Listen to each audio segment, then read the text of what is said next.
আরে বাহ, ভালো আছো? তোমার আব্বা আম্মা কেমন আছে? হ্যাঁ, তোমার আব্বা মারা গেছে আমি শুনলাম। আল্লাহ তাকে ব্যস্তবাসী করুন। আমাকে বলছিলেন যে একটু তাড়াতাড়ি ওয়াজ মাহফিল আখেরি মনোজাত করে দেওয়ার কথা, শেষ করার কথা। আপনারা বলুন, কিছু বলবো না দোয়া করে দিব? আগামীকাল তো আপনাদেরকে আবার রাত জাগতে হবে।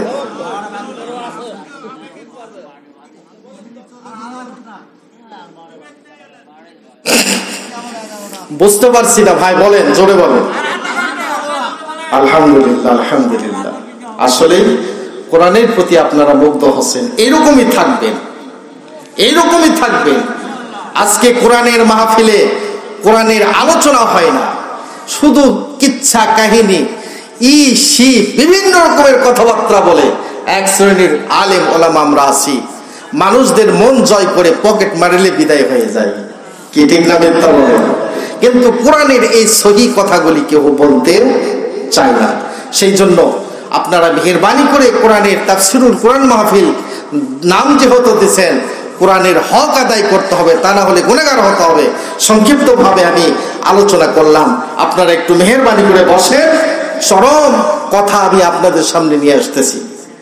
আমার ভাইরা, আমার বন্ধুগণ, বিশ্ব নবী মুহাম্মদ রাসূলুল্লাহ সাল্লাল্লাহু আলাইহি ওয়াসাল্লাম ইসলামিক কান্ট্রি, ইসলামের শাসন যখন মদিনায় কায়েম করলেন, কায়েম করার সঙ্গে সঙ্গে মদিনায় তখন কি হলো?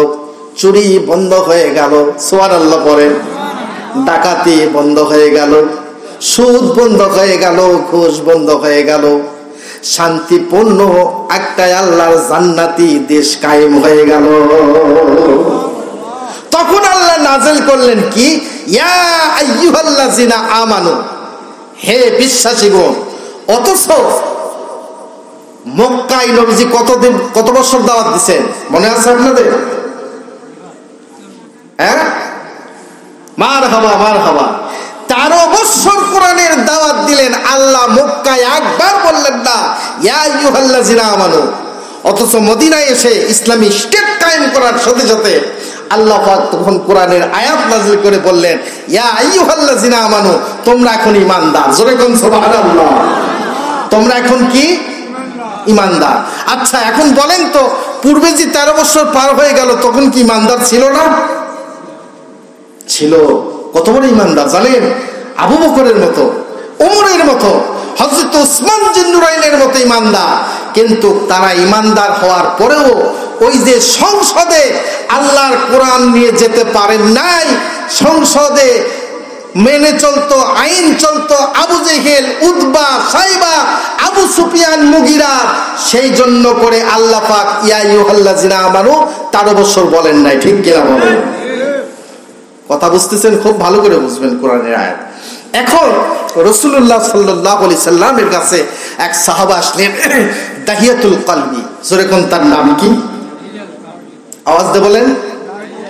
দাহিয়াতুল কলবি। খুব ভালো করে শুনুন, মজা করে শুনুন, মনোযোগ আপনারা দিন। এই আলোচনা করার পরে আমি আমার আলোচনা সমাপ্তি করব, আখিরি মনোজাত টানব। দাহিয়াতুল কলবি রাসূলুল্লাহ সাল্লাল্লাহু আলাইহি সাল্লামকে বললেন, ইয়া রাসূলুল্লাহ, ইয়া হাবিবাল্লাহ, দরদের নবী, 1 নয় 2 নয় 69 জন কন্যা সন্তানকে আমি জীবন্ত কবর দিয়েছি। আল্লাহর হাবিব, আপনি দয়া করে বলুন, আমি কি আল্লাহ পাকের কাছে আমার জীবনের গুনাহ মাফ পাবো? সুবহানাল্লাহ। আল্লাহর হাবিব ডেকে বললেন, রে দাহিয়াতুল কলবি, তুমি অবশ্যই গুনাহ মাফ পাবে। তোমার জীবনে, তোমার বাস্তব জীবনে, ব্যক্তি, সমাজ, রাষ্ট্রে চলতে ফিরতে আল্লাহর কোরআনের আইন যদি তুমি মেনে চলো, আর বিশ্ব নবীজির সুন্নাহ যদি তুমি মেনে চলো, চলার জন্য করে যদি চেষ্টা করো, আল্লাহ রাব্বুল আলামিন তোমাকে অবশ্যই মাফ করে দিবে। কারণ তিনি হচ্ছেন রহমান, তিনি হচ্ছেন রাহিম। সুবহানাল্লাহ পড়ে। তিনি মানুষকে ক্ষমা করে দেওয়ার জন্য ওসিলা তালাশ করে। সুবহানাল্লাহ। ভাইরা আমার, বন্ধুরা আমার,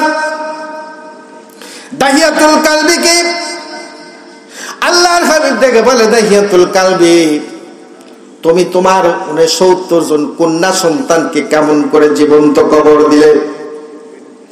দাহিয়াতুল কালবি বলেন, ইয়া রাসূলুল্লাহ, ইয়া হাবিবাল্লাহ, আমি এক সময় এই দেশের রাষ্ট্রনায়ক ছিলাম, আইন করেছিলাম যার কোনো কন্যা সন্তান হোক না কেন, হওয়া মাত্রই তাকে যেন জীবন্ত কবর দিয়ে দেয়। আমি আইন করার পরে আমার কওমের সমস্ত লোকেরা তাদের যার যার কন্যা সন্তান হতো, হওয়া মাত্রই তাদেরকে জীবন্ত কবর দিয়ে ফেলত। আর সেই সময় আমিও দাহিয়াতুল কালবি 1 নয় 2 নয় 69 জন মেয়েকে আমি কন্যা সন্তানকে জীবন্ত কবর দিয়েছি। ডেকে বলি, ইয়া রাসূলুল্লাহ, 69 নম্বর কন্যাকে আমি এমন ভাবে জীবন্ত কবর দিয়েছি, মনে হয় আল্লাহ রাব্বুল আলামিন আমার এই গুনাহটা ক্ষমা করবেন না, আমাকে মাফ করে দিবেন না। বলে, কেমন করে কবর দিয়েছ? বলি, ইয়া রাসূলুল্লাহ, আমি বাহিরে গিয়েছিলাম, এমত অবস্থায় আমার স্ত্রীকে গর্ভবতী অবস্থায় রেখে বাহিরে যাওয়ার পরে আমার স্ত্রী খবর আমাকে দিলেন, আমার স্ত্রী একটা কন্যা সন্তান প্রসব করেছে। এই কন্যা সন্তান প্রসব করা মাত্রই তাকে জীবন্ত কবর দিয়েছে। এই খবর পাওয়ার পরে আমার স্ত্রীকে আমি তখন বাহমা দিলাম। এরপরে আমি যখন দেশে ফিরে আসলাম, আসার পর দেখলাম আমার স্ত্রী আমার বাড়িতে নাই, সে তখন আছে তার বাবার বাড়িতে। কে কথা করছে ভাই? একটু থামেন কিছুক্ষণ। স্ত্রী আছে কোথায়? ডেকে বলে, ইয়া রাসূলুল্লাহ, ইয়া হাবিবাল্লাহ, আমার স্ত্রী বাবার বাড়িতে আছে। বলে 1 পা 2 পা করে আস্তে আস্তে করে আমি তখন শ্বশুর বাড়ি গেলাম। যাওয়ার পরে আমি আমার শ্বশুরের আঙ্গিনায় প্রবেশ করা মাত্রই দূর থেকে নজর করে দেখি পূর্ণিমার চাঁদের মতো একটা কন্যা সন্তান আমার শ্বশুরের আঙ্গিনার ভিতর দৌড়াদৌড়ি করে। আমি যখন একবারে দরজার গেটে গিয়ে পা দিলাম, আমার উপস্থিতি দেখে এই পূর্ণিমার চাঁদের মতো কন্যা সন্তানটি, মেয়েটি কোথায় যেন গায়েব হয়ে চলে গেল। এরপরে আমার স্ত্রী আমার কাছে আসলেন, আমার কসুলাদি জিজ্ঞাসা করলেন। আমি সব কিছু বলার পরে তারপরে তিনি আমাকে খেতে দিলেন। খাবার প্লেটে বসে আমার স্ত্রীকে বললাম, বিবি, আমার দেশের উপরে আমি আইন করেছিলাম যার কোনো কন্যা সন্তান হোক না কেন, হওয়া মাত্র জীবন্ত কবর দিতে হবে। সকলে জীবন্ত কন্যা সন্তানকে জীবন্ত কবর দিয়ে দিত। আমিও 1 নয় 2 নয় 69 জন কন্যা সন্তানকে জীবন্ত কবর দিয়েছি। কিন্তু আমি আমার শ্বশুর বাড়ি প্রবেশ করা মাত্রই নজর করে দেখি কি সুন্দর পূর্ণিমার চাঁদের মতো একটা কন্যা সন্তান এই আঙ্গিনার ভিতরে দৌড়াদৌড়ি করে। অতএব বলো বিবি, এই কন্যা সন্তানটি কার? এইবার বলে, ইয়া রাসূলুল্লাহ, এই কথা বলার সঙ্গে সঙ্গে আমার স্ত্রী আমার দুখানা পাপ শক্ত করে এমন ভাবে জড়ে ধরলেন, চোখের পানি ছেড়ে দিয়ে কাঁদতে লাগলেন। আমি বললাম, বিবি, এই কথা বলার পরে তুমি এরকম করে কেন কাঁদো? দেখে বলে, স্বামী, তোমার কথাগুলি আমি অক্ষরে অক্ষরে পালন করেছি, কিন্তু তোমার একটি কথা আমি মিথ্যে কথা তোমাকে বলেছি, মিথ্যে খবর তোমাকে শুনিয়েছি।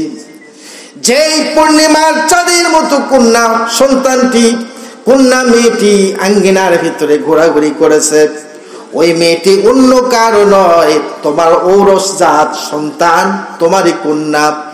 অতএব আমি তোমাকে মিথ্যে কথা শুনেছি, মিথ্যে কথা, মিথ্যে খবর দিয়েছি। আমার মেয়েটি আমার পেট থেকে যখন প্রসব করেছে, মেয়েটির চেহারার দিকে নজর করে আমি মা জননী তাকে জীবন্ত কবর দিতে পারি নাই গো স্বামী। আমি মক্কার কোনো মানুষকে জানতে দেই নাই, কাউকে আমি বুঝতে দেই নাই। আমার মেয়েটিকে আমি পর্দার আড়ালে আস্তে করে আমি বড় করে তুলেছি। ওই মেয়েটি অন্য কেউ নয়, ওইটাই হলো তোমারই কন্যা। একটু জোরে কোন সুবহানাল্লাহ, আওয়াজ দিয়ে পড়েন সুবহান। ভাইরা আমার, বন্ধুরা আমার, দাহিয়াতুল কলবি বলেন, ইয়া রাসূলুল্লাহ, ইয়া হাবিবাল্লাহ, আমি আমার এই কথা শোনার পরে আমার সম্পূর্ণ শরীরের রক্ত যেন গরম হয়ে গেল। আহারে, কত মানুষ আমার আইন মানতে বাধ্য হয়ে নিজের মেয়েকে জীবন্ত কবর দিয়েছে, নিজের মেয়েকে মেরে ফেলে দিয়েছে। আজকে আমার ঘরে আমার কন্যা, আমার মেয়ে জীবন্ত অবস্থায় বেঁচে আছে। এই খবর যদি মক্কার মানুষেরা জানতে পায়, তাহলে তারা আমাকে কি ভাববে, কি বলবে? এই গভীর চিন্তায় আমি মগ্ন হয়ে গেলাম। এরপরে আমার স্ত্রীকে বললাম, বিবি, ওই মেয়েটিকে তুমি ভালোই করেছ, সুন্দর করে তাকে পর্দার ভিতরে রাখো এবং তাকে সাথে করে নিয়ে আমার বাড়িতে চলো। আর মক্কার কোনো মানুষ যেন দেখতে না পায়, জানতে না পায় আমার ঘরের ভিতরে আমার এই কন্যা জীবিত আছে। এই বলার পরে আমার মেয়েটিকে পর্দার অন্তরালে সুন্দর করে এমনি করে আমার বাড়িতে নিয়ে চলে গেলাম। যাওয়ার পরে আমি তখন সেখানেই থাকলাম। দিনের পর দিন গত হতে লাগলো, দিনের পর দিন চলে যেতে লাগলো। ঠিক সেই মুহূর্তে একদিন আমি সিদ্ধান্ত নিলাম, আমার মেয়েটিকে আমি আর জীবন্ত রাখবো না, তাকে জীবন্ত কবর দিয়েই ছাড়বো। ভাইরা আমার, বন্ধুরা আমার, এইবার তখন একদিন তার স্ত্রীকে বলে, হে বিবি, অনেক দূরে একটা মেলার অনুষ্ঠান, তুমি আমার মেয়েটিকে সুন্দর করে সাজিয়ে গুছিয়ে আমার সঙ্গে তুমি দাও। আমি আমার মেয়েকে মেলা দেখানোর জন্য করে নিয়ে যাব, মক্কার কোনো মানুষ জানতে পাবে না, দেখতে পাবে না। আমার মেয়েটাকে সুন্দর করে আমার স্ত্রী তখন মাথায় তেল দিয়ে আসল তার চুলগুলি সুন্দর করে চিরুনি দিয়ে আশ্রিয়ে দিচ্ছে। আমি অদূর থেকে শুনতে পারলাম মেয়েটি তার মার গালে একটা আসর দিলেন। আমি সেই মুহূর্তে হাজির হয়ে বললাম, তুমি তোমার মার গালে কেন আসর দিলে? মেয়েটি তখন দেখে বলে, বাবা, আমার মা আমাকে যে কথা বলেছে তার প্রতি উত্তরে আমি তার গালে আসর দিয়েছি। অতি তাড়াতাড়ি আমাকে নিয়ে চলো, আমাকে মেলা দেখানোর জন্য করে। দাহিয়াতুল কলবি বলেন, আমি আমার মেয়েকে সাথে করে নিয়ে তখন চলতে লাগলাম। কিছু দূর যাওয়ার পরে একটা কোদাল হাতে করে নিলাম। হাতে করে নেওয়ার পরে আস্তে করে চললাম এক বটের গাছের তলে। এই বটের গাছের ছায়াতে মেয়েটিকে নিয়ে যখন বসলাম, আমাকে ডেকে বললেন, বাবা, তুমি আমাকে একটু পানি পান করাও, তৃষ্ণার কারণে আমার কলিজা ফেটে যাচ্ছে। আমি বললাম, মা, তুমি একটু অপেক্ষা করো, এই জায়গায় পানি পাওয়া যাবে না, কূপ খনন করতে হবে। এই বলার পরে আমি তখন কোদাল দ্বারাই কূপ খুঁড়তে লাগলাম। কূপ খুঁড়তে খুঁড়তে যখন আমি কূপ কমপ্লিট হয়ে গেল, উপরে তখন উঠে আসলাম। আসার পরে বটের গাছের তলায় যখন আমি বসলাম, আমার মেয়েটি দৌড়ে এসে আমার মাথার এবং দাড়ির ধুলাগুলি সম্পূর্ণ খুঁটে খুঁটে বাঁচতে লাগলো আর বলতে লাগলো, বাবা, ও বাবা,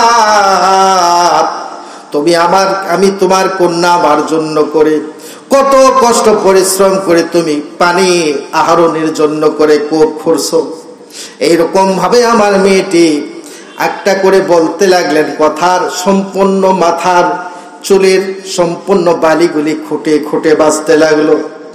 এমন মুহূর্তে আমার মেয়েটি আমাকে ডেকে বলে, বাবা, ওই কূপ তুমি খুঁড়লে কূপে কে পানি উঠছে, কূপে কে পানি দেখতে পাওয়া যাবে। আমি তখন বললাম, মা, তুমি গিয়ে একটু কি মারে দেখো। আমি তখন এই কথা বলার সঙ্গে সঙ্গে পানির টানে আমার মেয়েটি দৌড়ে গিয়ে যখন উপর থেকে উকি মেরে যখন কূপের পানি দেখতে লাগলো, আমি তখন বাবা হইয়া মেয়েটির পিছন দিক থেকে এমন ভাবে ধাক্কা মেরে দিলাম, আমার মেয়েটি কূপের মাঝখানে পড়ে গেল আর হাবুডুবু করতে লাগলো। ডেকে ডেকে বলল, হীন কঠিন সবাই কোথায় আসো আমার মা জননী, জনমের মতো এসো মা আমায় খাওয়াও একটু পানি। মেরো না বাবা, মেরো না গো আমারে, এদেশ থেকে অন্য দেশে গিয়া বাবা আমি ভিক্ষা করে খাবো রে। আল্লাহর হাবিবের পাখানা জোরে ধরে বলে, ইয়া রাসূলুল্লাহ, দরদের নবী, আমার মেয়েটি কূপের ভিতর থেকে ডেকে বলে, বাবা তুমি আমারে এমনি করে মারো না রে বাবা, তুমি আমাকে কূপের ভিতর থেকে উঠাও। আমার মা প্রথমে বলেছিল, বেটি তুই একটু সজাগ থাকবি, তোর বাবা যেন অজান্তে তোকে মেরে ফেলে না ফেলে। আমি তখন আমার মাকে বলেছিলাম, আমার বাবা আমাকে কোনোদিন জীবন্ত কবর দিবে না, আমার বাবা আমাকে কোনোদিন মারবে না। তুমি মিথ্যে কথা বলো, তুমি মিথ্যেবাদী। আমার মাকে বলবো যে আমি আমার মার গালে আছর দিয়েছিলাম, তুমি আবার এই খবরটা দেখতে পেয়েছিলে। ও বাবা, মার কথা সত্য হয়ে গেল বাবা, তুমি আমাকে এমনি করে হার মেরো না। আল্লাহর নবীকে বলি, ইয়া রাসূলুল্লাহ, আমি মেয়েটির চিল্লাম আর তার আর্তনাদে কলিজা ফেটে যেতে লাগলো। পিছন দিক থেকে বালু ফেলে বুকে চাপা মাটি দিতে লাগলো। আমার মেয়েটি কূপের মুখ বালু দ্বারা সমান করে দিলাম।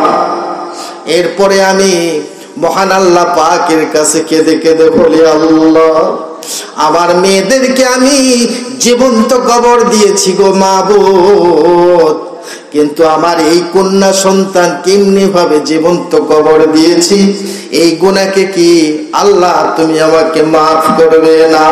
ওগো দরদের নবী, আপনি বলুন আল্লাহ পাক কি আমাকে ক্ষমা করবে না? আল্লাহর হাবিব বলেন, রে তাহিয়াতুল কলবি, কোরআন মোতাবেক জীবন ব্যবস্থা যদি পরিচালনা করো, কোরআনের হুকুম যদি তুমি পালন করো, আল্লাহ তোমার জীবনের সব গুনাহগুলা মাফ করে দিবে। হাসরের ময়দানে তোমাকে জান্নাতি বলে ডাক দিয়ে আসবে। দুহাত তুলে জোরে পড়ো আমিন। আমরা সকলে দোয়া করি, আল্লাহুম্মা আমিন, আল্লাহুম্মা আমিন। রহমান রহিম আল্লাহ, কোরআনে জাহির খালি হাত উঠাইছি আল্লাহ তোমার দরবারে রে ফকির। মা বাবার দয়া হইতে তোমার দয়া বেশি, নিমিষে বক্সাইতে পারো মোদের গুনাহ রাশি রাশি। রব্বুল আলামিন চেয়ে দেখুন, চকরাজা দাখিল মাদ্রাসা এবং হাফিজিয়া মাদ্রাসা কর্তৃক আয়োজিত আজকের এই তাফসীরুল কোরআন মাহফিল, তোমার বান্দা বান্দীদেরকে সাথে করে নিয়ে হাদিস কোরআনের কথা আলোচনা করার পরিশেষে বিদায়ের পথে ছোট্ট ছোট্ট দুটি হাত তোমার রহমতের দরজায় আমরা উত্তোলন করেছি। আল্লাহ, আমরা যা আলোচনা করলাম মেহেরবানি করে আমাদেরকে আমল করার জন্য করে তৌফিক দাও। কোরআন মোতাবেক জীবন যাপন পরিচালনা করার তৌফিক দাও রব্বুল আলামিন। যদি কিছু সওয়াব দিয়ে থাকো পৌঁছে দিন। বাংলার জমিন থেকে 10,000 কিলোমিটার দূরে ওই সবুজ গম্বুজের নিচে আমার দরদের নবী জান্নাতুল ফেরদাউসে ঘুমিয়ে আছেন। আল্লাহ যে নবী কোনদিন শুকির খানা খেলো না, সুখের বিছানায় ঘুমালেন না, আল্লাহ সেই দরদের নবীর রূহ মোবারকের সওয়াবটুকু পৌঁছায় দিন। আবু বকর ওমর উসমান জান্নাতুল বাকি, জান্নাতুল মাআলা, উহুদের যুদ্ধ, বদরের যুদ্ধ, কারবালার প্রান্তরে যারা শাহাদাত বরণ করেছেন, আল্লাহ তাদের সকলের আরওয়ার পরের সওয়াব পৌঁছায় দিন। রব্বুল আলামিন, তোমার দরবারে আমরা দোয়া করি, আল্লাহ আমার সঙ্গে যেনারা হাত তুলে আমিন আমিন বলছে, আমরা কেউ দরদের বাবা, দরদের মা জননীকে হারিয়েছি। আমরা বাবা মার হক আদায় করতে পারি নাই। ছোট্ট কালে ঈদের দিন যখন আসতো, মা জননী আদর করে গোসল করে সুন্দর জামা পরায়া, চোখে সুরমা পরায়া দিত। বাবা আমাদেরকে হাত ধরে ধরে ঈদের ময়দানে নিয়ে গিয়া কত মিষ্টি জুলাফি নিয়ে দিত। আল্লাহ, সেই জনম দুঃখনে বাবা আজকে আমরা যারা হারিয়ে ফেলেছি, আমাদের মা বাবার কবরে তুমি আযাব দিও না। আল্লাহ তাদের কবরে আযাব মাফ করে দাও, কবর গুলিকে বেহেশতের টুকরা বানিয়ে দাও। কবরের মাঝে বেহেশতের খাওয়া, বেহেশতের খাওয়া, বেহেশতের রহমত নিয়ামত পৌঁছে দাও। আল্লাহ, আমার সঙ্গে যে ভাইরা মা বোনেরা যে নিয়তে হাত তুলেছে, সকলের দানকে তুমি কবুল করে নিন, মনের আশা পূরণ করে দিন। দানের বিনিময়ে তাদের সকলকে কবুল আর মঞ্জুর করে নিন। রব্বুল আলামিন, এই চক্রজা মাদ্রাসায় বহুদিন পর্যন্ত আমি শিক্ষকতা করেছি। মাবুদ, এই এলাকার মানুষ যারা আমাকে ভালোবাসতো, কত মহব্বতী মানুষ ছিল, আজকে তারা দুনিয়ায় নাই। দুনিয়া ছেড়ে তোমার ডাকে সারা দিক কবরের বাড়িতে চলে গেছে। আল্লাহ, আমি গুনাহগার দোয়া করি, মাবুদ, যারা আজকে কবরে চলে গেছে তাদের কবরের আযাবকে মাফ করে দাও। আমার যে সমস্ত ভাইরা জীবিত আছেন সকলকে কবুল করে নাও। এই মাদ্রাসা কি কবুল করে নাও। যা কিছু দরকার প্রয়োজন হবে, সকল সমস্যার সমাধান কুদরতে হাত দ্বারা তুমি করে দাও।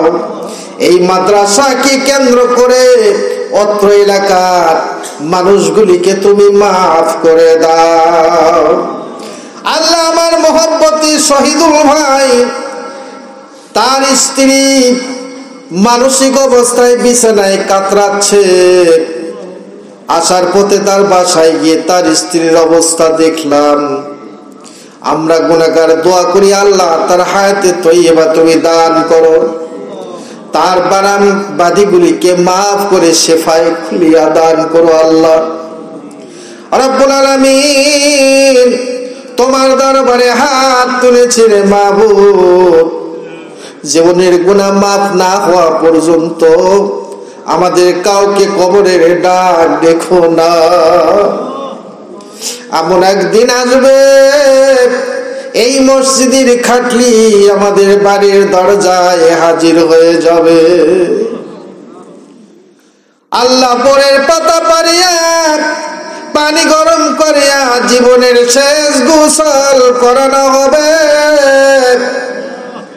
ছেলে মেয়ে বিয়ে বাচ্চা আত্মীয় স্বজন পাগল পাড়া হয়ে কাঁদবে, তাদের কান্নার কোনো জবাব দিতে পারবো না। আস্তে আস্তে করে খাটলি ঘাড়ের উপরে উঠাইয়া কবরের দিকে যেতে লাগবে। মনে হবে যারা কবরে আমাকে কাঁধে করে নিয়ে যাচ্ছে, এরা বুঝি আমার কবরের সাথী হবে। আস্তে আস্তে করে কাঁধ থেকে খাটলি যখন কবরের পারে নামাইবে, দুইজন মানুষ যখন আস্তে আস্তে করে কবরে নামবে, যখন দুইজন দিক থেকে খাটলির উপর থেকে কবরে শোয়া দিবে, আল্লাহ বুকে যখন চাপা মাটি দিতে থাকবে, তখন মনে হবে তুমি ছাড়া কোনো মাবুদ নাই। আল্লাহ সেই কবরে যাওয়ার পূর্বে তুমি আমাদের জীবনের সব গুনাহগুলি মাফ করে দিও। রব্বিরহামহুমা কামা রাব্বায়ানি সগীরা। আমিন বিহাক্কি লা ইলাহা ইল্লাল্লাহু মুহাম্মাদুর রাসূলুল্লাহ।